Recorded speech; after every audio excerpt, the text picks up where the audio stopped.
Hello, everybody. We're having LeRon Barton. Hello, LeRon. Hey, good morning. How are you today, Andre? Great to see you. Yeah, man. I'm Right. happy to see you live face to face. Dude, that's awesome. Thank you. I watched your podcast with Ayo Adesanya. Listen. Yes. Oh, watch. There was a video, I Right. think. Yeah. Yeah. And I listened to your podcast with Rama Siva, which Right. was awesome. Thank you. So I I and didn't get to I listen to watched that yet. and I watched the TED talk that Right. you Right. gave. And I asked you, what is the first thing you would like to talk about? Again, maybe more like a practical matter, Sure. like giving some advice. Again, we're not advisors, but still, Sure. to some people who are just thinking, maybe starting to think, what can we do about stuttering? Because again, Sure. a lot of people stay kind of in the same place thinking, what should I do? What do I do? And Right. you said that a huge topic for you that you want to bring first is that we create a lot of anxiety about trying not to stutter or thinking that we Exactly. want not to stutter. Yes, sir. Um, so, so can I ask you a question? If Sure. you feel that's a big point, how come that you made a TED talk? As you mentioned, Right. the TED talk, you went for many podcasts. So, how did it happen? Was it like one threshold moment when you said, I'm like something happened, like bad or something good? Or like how did you go for it? Or it was like some gradual development of inside you? Um, No. Honest. Well, that's a really good question, Andre. For me, it's so I've been stuttering since I was a child, right? And so it's sort of coming in like it sort of comes and goes in waves. And so there will be months and maybe years. Well, I should say months where I didn't stutter, and then it just be a couple weeks where I just can't stop stuttering. And what I realized is that I was spending so much time worrying about, okay, you know, am I going to stutter? Will I be able to pronunciate these words carefully and correctly? Will I just trip and just fall over my face? And I just realized that there was so much attention being paid to that I just said to myself, you know what? Like, I'm not going to do that because my neck's like a little sore. I just realized that I have a stutter. I'm going to stutter sometimes. I stutter a little bit every day, right? And right. so I was putting so much pressure on myself. Like it has such a hold on my life. And I was like, you know what? I can't do this. I'm not going to allow this to be such a dominant force in LeRon Barton's existence. So I just realized that, you know what? If I stutter, big deal. Hey, you know what? Like everyone who knows me knows that I stutter a little bit, and my friends and colleagues, they're good enough to not ever point it out, to not ever make fun of me, to not make me feel less than. I was talking with a young man today on Instagram. He hit me. He was like, "Hey, your TEDx. I'm trying to overcome my stutter. How did you overcome it?" I said, "Well, I haven't. I still stutter, but I don't put so much significance on it." And he's like, "Well, I have an interview coming up," and I said, "Well, you know what, man? What you should do is this: let them know that you stutter before the interview." So that just like lowers like the anxiety level. And then he asked Andre, "Well, what if they laugh at me? What if they make fun of me?" Right. So I was like, "That's not the place that you want to be then." Like, if someone is we have to understand this. Stuttering is a disability. It's not something that is sort of like where you can look at someone and say, "Oh, okay, well, Andre, LeRon stutters," but it is a disability. But we can't be ashamed of our disability. And if someone makes fun of it, then that person is not someone that I would ever be around. Yeah. Uh, and people are sharing like some people that I interview have had interviews with. They're sharing the same thing. Like, yeah, um I decided that's the way I feel, but can you go back somewhere, back where, because we always have to make the first step, kind of, Right. to get on that journey, because oftentimes we have the like we've gone some journey and we feel this way, and it seems kind of easy to say that. Sure. Can you go back when it was hard to say that or to think this way? Do you remember, like, what were like the things that you did kind of first that you remember was a huge challenge for you? Or you don't quite remember those, steps, like something that really, like, or that was the mindset that you had throughout your Right. life, like No. in So back in school, like. that's definitely not a good another good question, Andre. That definitely was not the mindset that I've had throughout my entire life. There were times where, and even now, like, there's still the occasional time where it's like I'm a little afraid to, like, speak up and to say something, because I don't want to stutter, because Right. there were times in school where it's like I knew the answer, or I can add something valuable to a conversation, or just I sort of can I could steer the conversation in a different way that it needed to. Excuse me. But because I stuttered, I didn't want to sort of get up there and start talking, and I was afraid that I would just start stuttering and that I just couldn't stop it. And so those were some of the things. I mean, even having a conversation in a group, amongst friends, I'm like, well, what if I start to say something and I just can't stop studying? So a lot of it was just like the anxiety. And so when you have that anxiety, Andre, that makes you sort of draw inward, Right. and become less vocal than what you really are. Because I mean, I love a great conversation more than probably almost anything in the world. Right. The only thing I love more is writing.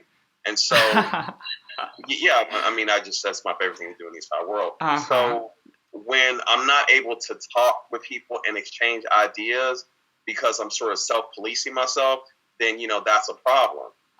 And, it took a long time to really get here, man. I mean, if we're being brutally honest, Andre, the TEDx was the sort of the apex. Right. That's when I truly took the shackles off. I mean, to be able to do that and to be, I mean, it's been viewed so many thousands of times, and to, like, bare yourself, because I mean, I'm a writer, and so I write about, race, mass incarceration, politics, dating, gender. But my partner, she's like, well, why don't you ever talk about your stutter? And I was like, well, that's really personal, right? So, because I mean, it's a personal thing. But so being able to get up on stage and talk about my most personal sort of a struggle, if you will, Right.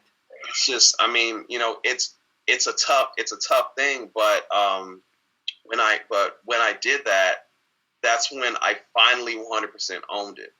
Right. And so, Andre, that's what we have to do, man. We have to own the fact that, you know what? Yeah, I got a stutter. Big deal. How's your day going? Just go on, Yeah. And coming back to the question about the first steps, again, what would you, again, like a regular person who stutters, who is not on podcasts, not thinking yet about a TEDx talk, how do we start actually becoming more active and, open and ongoing? What would you say, kind of, what can we do actually? Well, first off, we have to continue to talk.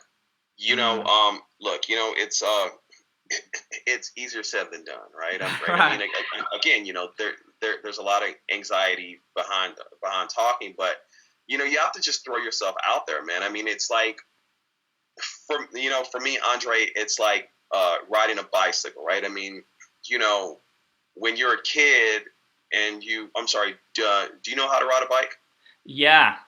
Oh, okay, all right. So it's like when you're a kid and when you're learning how to ride a bike, you're going to fall, right? So like I never seen a kid who fell off a bike and said, you know what, I don't want to ride a bike anymore. I'm good. This this is not something that I want to do. No, the child keeps getting back on the bike. We have to make ourselves uncomfortable.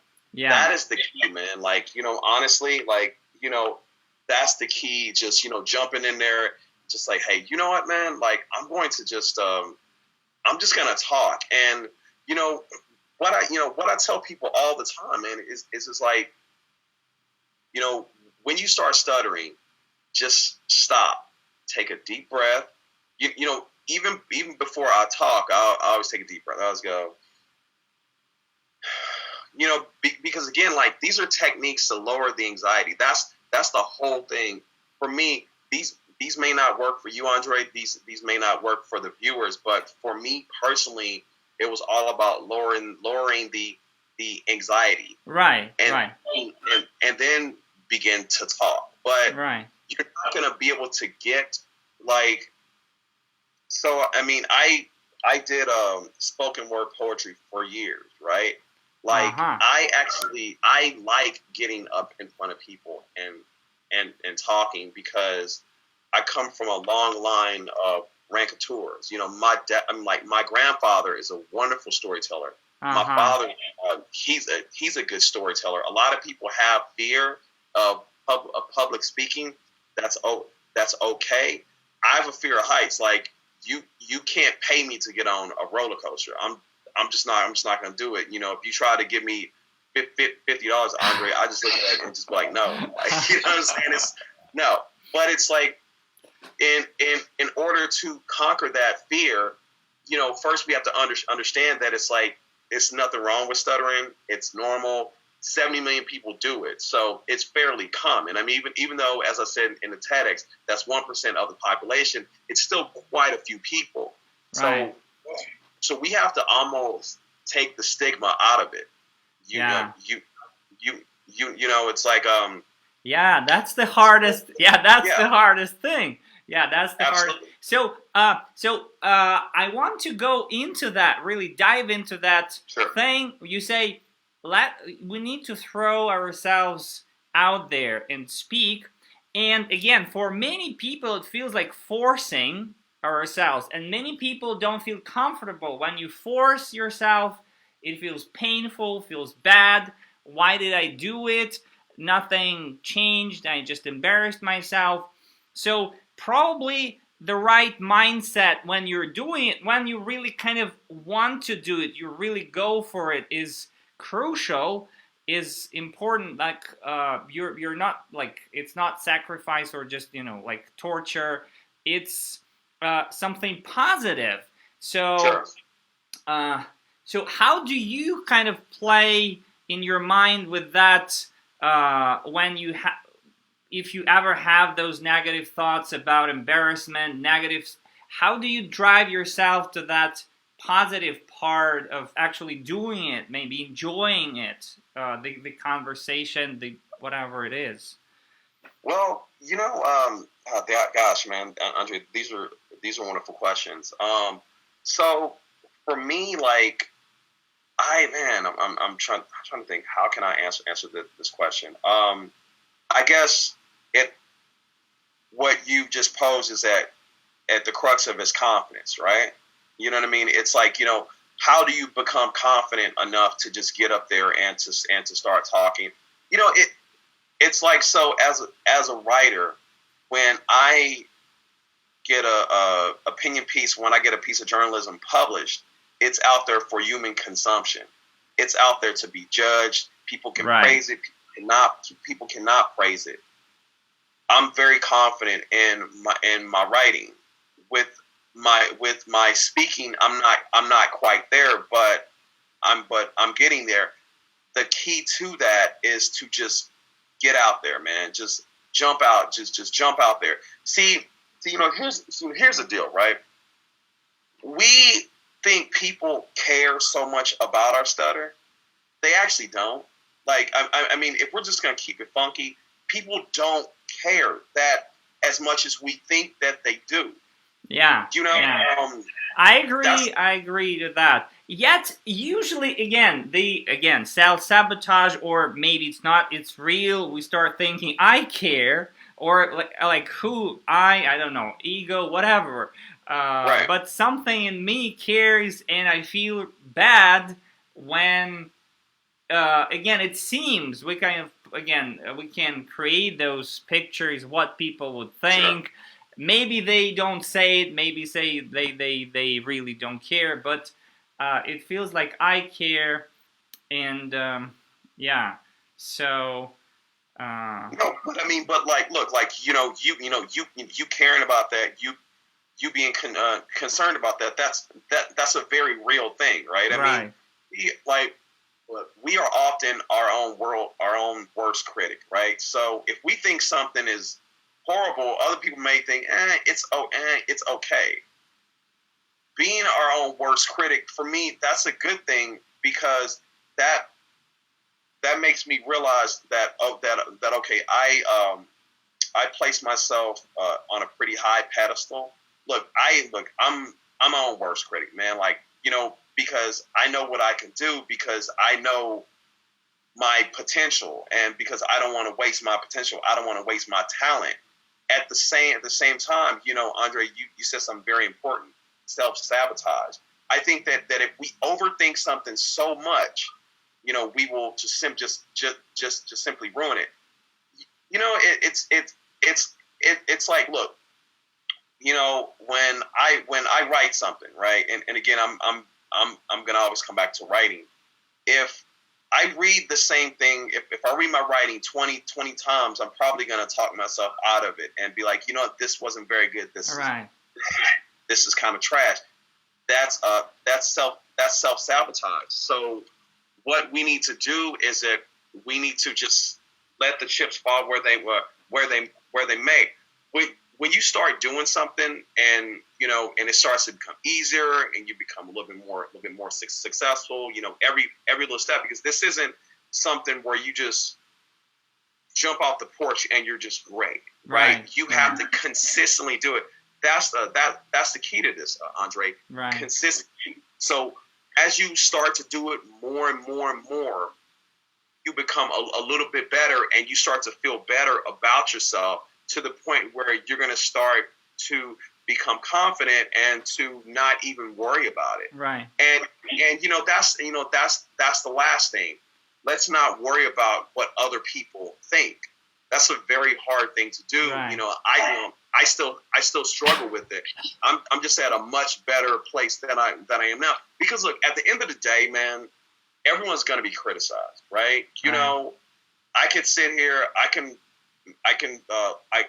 probably criticize you about 80 different things. You can criticize me about 80 different things. But at the end of the day, that doesn't matter, because, Andre, we have to get to a point, man, and we really have to have tunnel vision. Like how the horses are, they're just going straight, and we have to block out the noise. Right. I'm still learning how to do that, but that is the key. Got it. And can I ask you about your journey? So that's kind of the natural thing. The more you do it, the better you get at it. And there is the confidence thing, kind of the self-esteem thing, how you feel about yourself, and the very technical speech impediments thing. Sure. So do you see any correlation, like the more confidence, the more, and the easier speaking goes, or the... Absolutely. Oh my God. 100%. So the times that I stutter the most is when I'm going into an unknown situation. If I'm trying to meet somebody, and if I want to impress them, if I want to give off, I tell myself, man, I've got to have the best first impression ever. Right. Because I mean, right. you know, God. yeah, like, that's what pressure does. It just makes us just like want to like clench up. You know what I mean? But you know, right. Like, yeah. Again, like what I tell people is this. Just go in there, man. It's like, if you stutter, oh well, don't even think about stuttering. I'll tell you a story. So I used to be an amazing Street Fighter 2 player, right? And I would just go into an arcade. I would get on, and I would more often than not, I would win. For those who don't know what Street Fighter 2 is, it's the best two-player fighting game ever. But so it was in these things called arcades. But so the times where I was not successful, Andre, is that when I would look at the competition and I would see them just destroying people, and that would get me nervous, and I'd be like, okay, can I beat this guy? So I mean, do you understand what I'm saying? Right. It's like we're often like our own worst enemy in the sense of, oh wow, this person's really good. I don't know what I can. I don't know what I can do. Yeah. And so I just say just go in there, man, and just just hey, look, if I stutter, big deal. I'm just gonna continue to be me. That's a great phrase you said. We want to be our best, rather than being just ourselves. Or not maybe best, but we want to present ourselves in a certain way, which we're maybe not. So I got it. Mm-hmm. And can I ask you about writing? Yes. Because I had an interview with Cameron Ryans, and he said that for him, that's his observation or like way of thinking, that for him writing was a very good tool, expressing emotions. I'm not quite sure how he put it, but he said that it helped him a lot with stuttering. Do you see that any correlation, like any link with stuttering, or it's just another just the way that's it is? Interesting. That's interesting, man. I don't think that my writing has never really helped me with my stutter. I mean, not directly. I would say indirectly, because I would get praise that would sort of boost my confidence, and then that would spill into other different things, right? So it's like when you're confident, you can sort of think that you can do other things, right? Like, I mean, when got you. So like, again, I think that I'm a good writer. So because I'm a good writer, I may think that I can drive a race car, or I can like kickbox, whatever. Even though that's not true at all. But I mean, still though, like I guess like confidence and anxiety for me were the two things, and also the technical part. That's the third part, right? And so, just doing breathing exercises. Something that I recommend to everybody, Andre, is to read a book out loud, or just read something out loud for a short period of time. What this does, and again, for me, is that it sort of lets my mind know, okay, this is what a regular speed sounds like, right? And it's just a big help.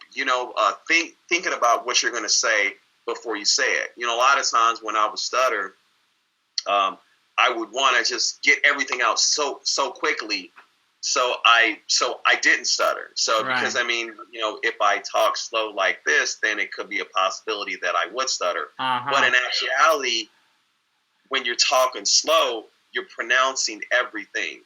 Right. So when I read something like, the cat went to the store and got a bottle of milk and returned home, that's very clear, and I'm enunciating everything. Got it. And so, so it's the confidence, it's the anxiety, as well as the technical portion of it. And I just say in the fourth, man, would just be no fear, man. No fear. That's I wanted to ask you, because you mentioned with Ramashiva that you didn't go to the formal therapy.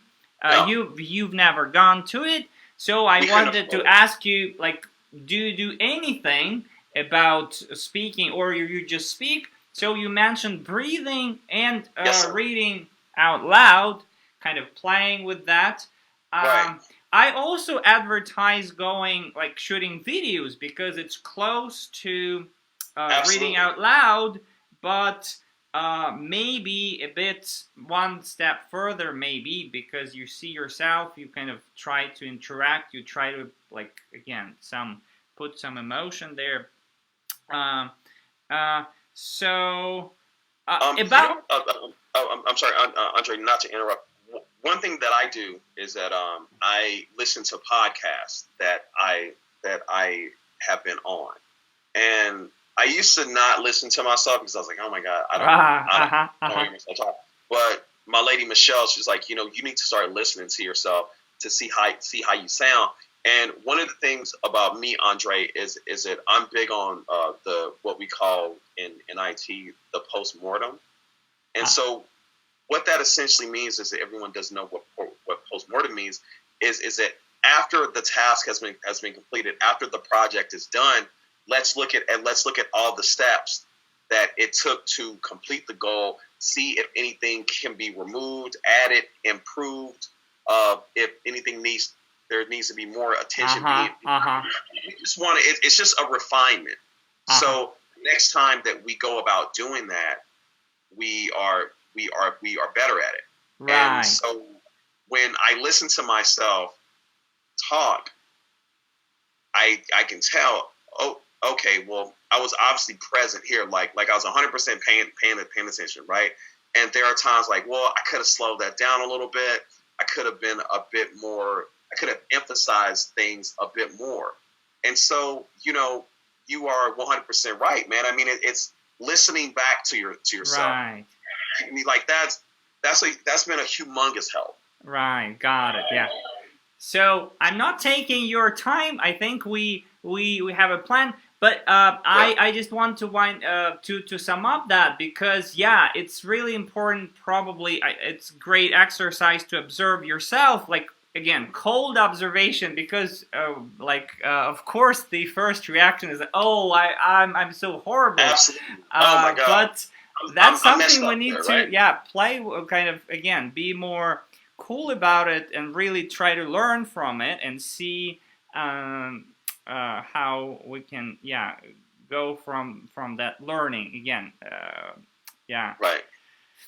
So thank you so much. I'm not taking much time. I think we've gone through some questions, and you gave beautiful answers. Maybe about breathing. So can you have you kind of, again, there are tons of many different kinds of breathing, and probably most of them are good.